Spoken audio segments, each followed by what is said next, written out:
There is a price, a sacred, holy price for the anointing of God upon a life. And I must tell you the truth, not to impress you, not to inspire you for a moment, but to prepare your heart for what is real. And because the anointing is not something you casually step into, it is not something you carry lightly. It is not given to satisfy ambition, nor to elevate a name. The anointing comes where there has been a complete surrender, a total yielding, a death to self. And you see, many desire the power, but very few are willing to embrace the cost. And the anointing will cost you your pride. And it will cost you your reputation. And it will cost you the right to be understood. And there will be moments when you stand alone, when others misunderstand your silence, your obedience, your separation. And in those moments, you will have to decide, am I willing to be misunderstood by people in order to be trusted by God? And because the anointing does not flow through a divided vessel, it does not rest upon a heart that still clings to its own will. The Spirit of God searches for those who have come to the end of themselves, those who no longer say, "What do I want?" but whisper, "What does He desire?" And oh, what a painful journey that is. And there will be nights when the presence of God feels heavy upon you, not with comfort alone, but with conviction. Times when He will ask you to let go of things you never thought you could release. Relationships, dreams, even parts of your identity you thought were essential. And you will feel it, deep within your soul, the cost. But listen carefully, the cost is not punishment. It is preparation. And because the anointing cannot rest upon what has not been purified, it cannot flow through what has not been broken. There must be a crushing, a pressing, just as oil does not come without pressure. And in that pressing, something holy is produced, and something eternal, and something that is no longer about you. And when the anointing truly comes, you will realize it was never about your voice, your gift, your platform. It was always about His presence, His glory. His will being done through a vessel that no longer belongs to itself. And that is where many turn back. And because it is one thing to desire God's power, and another to surrender everything for it. And you cannot carry the anointing and still hold on to self. And you cannot walk in His power and remain in control. And you cannot be filled with His Spirit while resisting His authority. And there must be a complete yielding, and a moment where you say, "Take it all, not part of me. Not most of me, but everything." And when you reach that place, that sacred place of surrender, something divine begins to happen. And the striving stops, and the fear begins to fade. And His presence, His presence becomes everything. And you no longer seek the anointing for what it can do, you cherish His presence for who He is. And in that place, without striving, without self, the anointing begins to flow, not because you earned it, but because there is nothing left in you to resist it. The anointing of God does not respond to half-hearted devotion or divided intentions. It does not rest upon a life that offers fragments while holding back the core. There is a holy demand within the presence of God that calls for everything, not in pieces, not in stages of convenience, but in a complete and unreserved surrender. Many desire to walk in divine power, to feel the weight of His presence, to be used in ways that reveal His glory, yet they approach Him with conditions, with quiet reservations hidden deep within the heart. And true surrender is not simply the words you speak in a moment of emotion. It is not found in lifted hands alone or whispered prayers in a sacred atmosphere. It is revealed in the yielding of your will when no one is watching. In the decisions you make when obedience costs you comfort, when it requires you to lay down what feels essential to your identity. The anointing recognizes only what has been fully given. It flows through what has been completely emptied of self. And there is something within human nature that resists this kind of surrender. It clings to control, to recognition, to the desire to preserve a sense of self-importance. Even in spiritual pursuit, that hidden desire can remain, seeking not just God's presence, but also personal elevation. And yet, the anointing cannot coexist with self-exaltation. It cannot abide where there is still a need to be seen, to be affirmed, to be acknowledged. And to truly surrender means to come to a place where your ambitions no longer drive you, where your plans are no longer the foundation of your steps. It means releasing the right to choose your own path and trusting entirely in His leading, even when it leads you into obscurity, into silence, into seasons where nothing seems to make sense. It is in those moments that surrender is proven genuine, when you continue to say yes without understanding, when your obedience is not fueled by outcomes but by trust alone. And partial commitment creates a barrier that cannot be ignored. You may feel moments of His presence, glimpses of His power, but there will always be a limit, a boundary that cannot be crossed while something within you remains withheld. The Spirit of God does not force His way into the areas you refuse to release. He waits not out of distance, but out of holiness, allowing you the choice to open every part of your life to Him. And as surrender deepens, it begins to touch everything. Your thoughts, your desires, your reactions, your relationships, your hidden motives. Nothing remains untouched when the heart truly yields. It becomes a continuous posture, not a single act, a daily laying down, a constant choosing of His will over your own, even in the smallest details that no one else will ever see.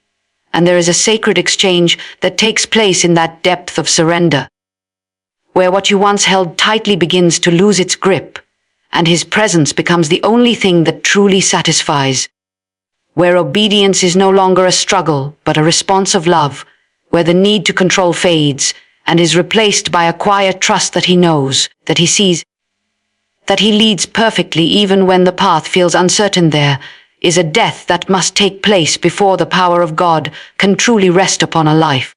It is not a physical death, but something far deeper, far more demanding. It is the death of self, the surrender of your own will, your desires, your need to control, your longing to be recognized. And this is where many hesitate, because everything within human nature resists being laid down completely. And to die to self means you no longer live for your own ambitions. The dreams that once drove you begin to lose their hold, not because they were all wrong, but because they are no longer the center. There is a shift that takes place, where your greatest desire becomes His will, even if it costs you everything you once hoped for. It is not an easy surrender. It is not something accomplished in a single moment. It is a daily choosing, a continual yielding, a quiet laying down of your own rights. And there is something within every person that wants to hold on, to maintain control, to shape outcomes according to personal understanding. Even in spiritual things, that desire can remain hidden, seeking to use God's power while still preserving self at the center. But the anointing does not flow through a life that is still governed by self-interest. It cannot move freely where there is still resistance, where there is still a desire to direct rather than be directed. And the process of dying to self often comes through situations you would never choose. Circumstances that strip away your confidence, moments that expose your weaknesses, seasons where you are faced with your own limitations. These are not accidents. They are invitations. Invitations to release your grip, to let go of the illusion that you are in control, to come to the end of your own strength. And in those moments, you begin to see clearly how much of your life has been shaped by self, your reactions, your decisions, even your spiritual pursuits. And it becomes uncomfortable, even painful, to face that reality. But it is in that discomfort that something sacred begins to happen. The more you yield, the more you allow those parts of yourself to be laid down, the more space is created for His presence to fill. And dying to self also means letting go of the need to be understood. There will be times when your obedience to God will not make sense to others.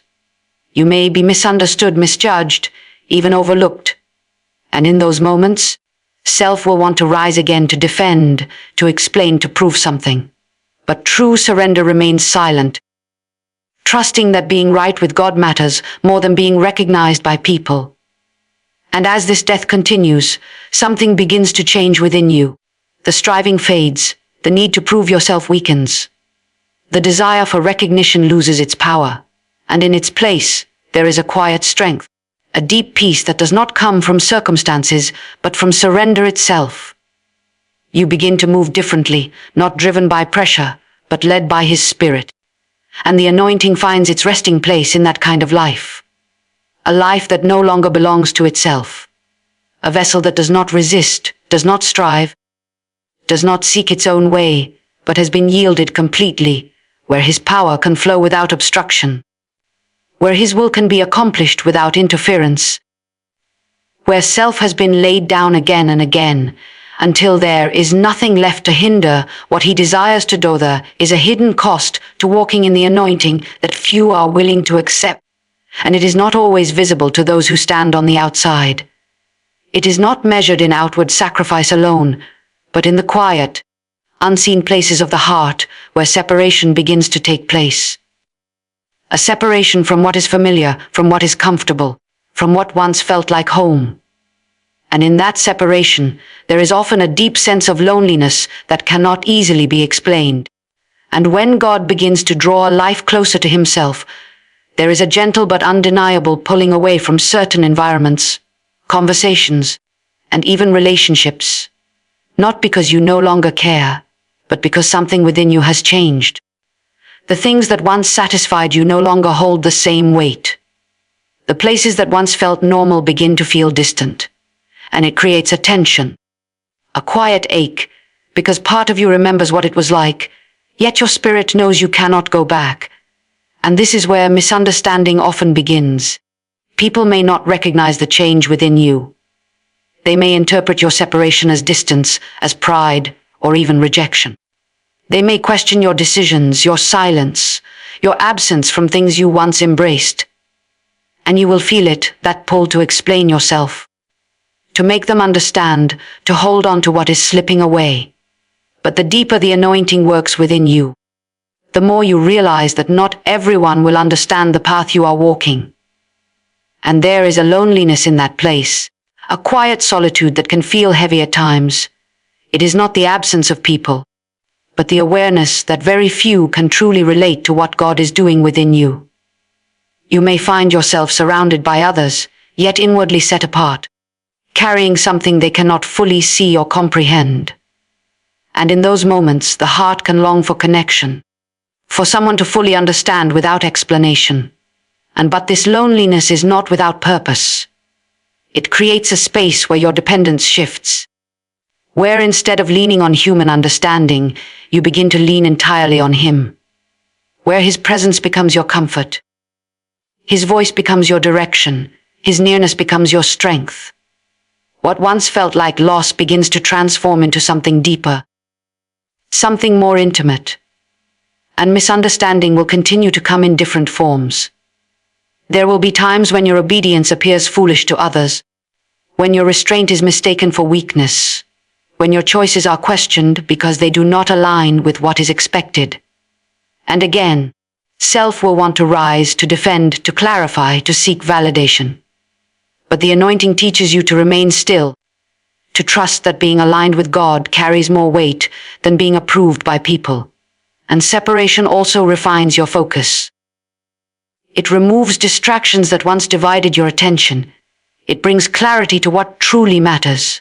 And though it may feel like you are losing something, what is actually happening is a refining, a narrowing of your path so that nothing interferes with what God desires to do through you.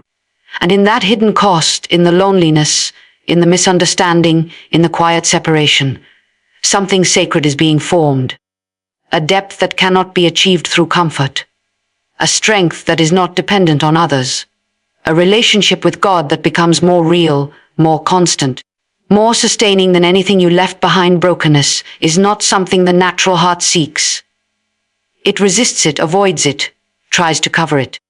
There is a desire within us to appear strong, to remain composed, to hold everything together. Even in spiritual pursuit, there can be an effort to maintain an image of strength, of stability, of control. But the anointing does not flow through what is carefully preserved. It flows through what has been broken open before God. And there is a difference between weakness and brokenness. Weakness can still cling to self, still try to manage, still attempt to fix what is falling apart. But brokenness reaches a place where there is nothing left to hold on to. It is the moment when you realize that your strength is not enough, your understanding is limited, your control is an illusion. And instead of striving harder, something within you begins to yield. And this pathway is not comfortable. Brokenness often comes through experiences you would never choose. Disappointments that cut deeper than expected. Failures that expose what you thought was secure. Moments where everything you relied on begins to shift, leaving you face to face with your own limitations. And in those moments, there is a choice. To harden your heart and protect yourself, or to remain open before God even in the pain. And when the heart stays open, brokenness becomes something sacred. It softens what was once rigid. It removes the layers of self-sufficiency that kept you from fully depending on God. It exposes hidden motives, subtle pride, the quiet desire to be in control. And though it is not easy to see these things, it is necessary. Because the anointing cannot rest upon what is still filled with self-reliance. And there is a humility that comes through brokenness that cannot be learned any other way. It is not something you can imitate or produce on your own. It is formed in the quiet places where you have come to the end of yourself, where your confidence in your own ability has been stripped away. And in that place, there is no striving, no need to prove anything, only a deep awareness of your need for Him. And brokenness also creates sensitivity to His presence. When the heart is no longer hardened by self-protection, it becomes more aware, more responsive. The smallest prompting of His Spirit is felt. The quietest whisper carries weight. There is a tenderness that begins to shape your responses, your words, your actions. What once might have been ignored now becomes significant, and with that sensitivity comes a different kind of authority. Not loud, not forceful, not driven by personality, but quiet, steady, unmistakable. It is an authority that does not come from knowledge alone, but from experience, from having walked through the process of being undone and reshaped. It carries a weight because it has been tested, because it has been formed in surrender rather than self, and brokenness removes the need for recognition. When you have been brought low before God, the desire to be seen by others loses its power. What matters is not who notices, but whether He is pleased. What matters is not the response of people, but the presence of God resting upon your life. And in that place, the anointing finds a vessel it can trust. Not because it is perfect, but because it is yielded. Not because it is strong in itself, but because it no longer depends on its own strength. Where every part of the life has been touched by that breaking, where nothing is held back, where the heart remains open, soft, and completely surrendered before Him, God cannot fill what is already full.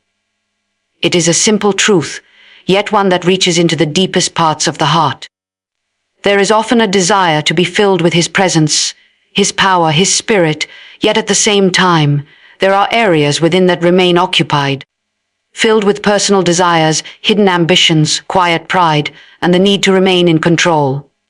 And where these things remain, there is no space for the fullness of what He desires to give. And the heart was never designed to hold both self and God in equal measure. One will always take precedence. Even in a life that seeks Him, there can still be subtle attachments, things that seem small or insignificant, yet they occupy space that was meant for Him alone. It may not always be obvious. It may not even feel wrong. But anything that takes the place of complete surrender becomes a barrier to the fullness of His presence. And to be filled requires first being emptied, and that is where the struggle often begins. Emptying is not a comfortable process. It means allowing God to reveal what is hidden, to bring to light what has been quietly shaping your thoughts, your decisions, your reactions. It means facing the reality that there are parts of you that still resist Him, parts that still want their own way. And there is a natural tendency to hold on, to justify, to reason within yourself why certain things can remain. But the Spirit of God is gentle and persistent. He does not force, but He invites. He reveals not to condemn but to free. And as he begins to uncover those areas, there is a choice to release or to retain. And what you hold on to, he will not take by force. And what you refuse to release will continue to limit what he can pour into your life. Not because he withholds, but because he will not fill what is already occupied. His presence is not meant to coexist with self-rule. It requires a heart that has made room. A life that has been cleared of everything that competes with him. And this emptying touches every part of life. It reaches into your thoughts, removing patterns that are shaped by fear, doubt, or self-centered thinking. It reaches into your desires, realigning them with his will rather than your own preferences. It reaches into your identity, stripping away the need to define yourself by anything other than who he says you are. And as this emptying continues, something begins to shift. The things you once clung to begin to lose their importance. The need to control begins to fade. The desire for recognition becomes less urgent. There is a quiet releasing that takes place, not forced, not rushed, but steady and real. And in that space, where there was once fullness of self, there is now openness, a readiness, a capacity to receive. And it is there that his presence begins to fill, not in measure, not in fragments, but in a way that transforms from within. His peace begins to settle where there was once striving. His direction becomes clear where there was once confusion. His presence becomes tangible in a way that cannot be explained by anything natural. And then the more you allow him to empty, the more he fills. The more you release, the more room is created. Until your life is no longer defined by what you have held on to, but by what he has poured in. Where every part of you has been yielded, where nothing remains that competes with his presence. Where the fullness of his spirit finds a place to dwell without resistance, there is a fear that often rises within the heart at the thought of surrender. A quiet hesitation that asks what will be lost, what will remain, what life will look like when everything has been placed in his hands. It feels as though surrender is an ending, a stripping away of all that once brought identity, security, and meaning. And in many ways it is. There are things that will not remain once they have been laid before him. There are attachments that will loosen, desires that will fade, paths that will be closed. And what you lose in surrender is real. It is not imagined, and it is not insignificant. You lose the right to control your own life. You lose the comfort of choosing what is easy over what is right. You lose the ability to hold on to what God is asking you to release. There is a cost that touches your plans, your expectations, your understanding of how things should unfold. It can feel like stepping into the unknown without anything familiar to hold on to. But what begins to unfold within that surrender is something far deeper than what was lost. There is a presence that becomes more real than anything you released. A nearness that cannot be compared to the temporary security of what you once held. It is not something you can fully explain, but it becomes unmistakable. A quiet awareness that you are no longer walking alone. That every step is being guided. That every moment is held within something greater than your own understanding. And as surrender deepens, his presence begins to fill the spaces that were once occupied by fear, by striving, by the need to control.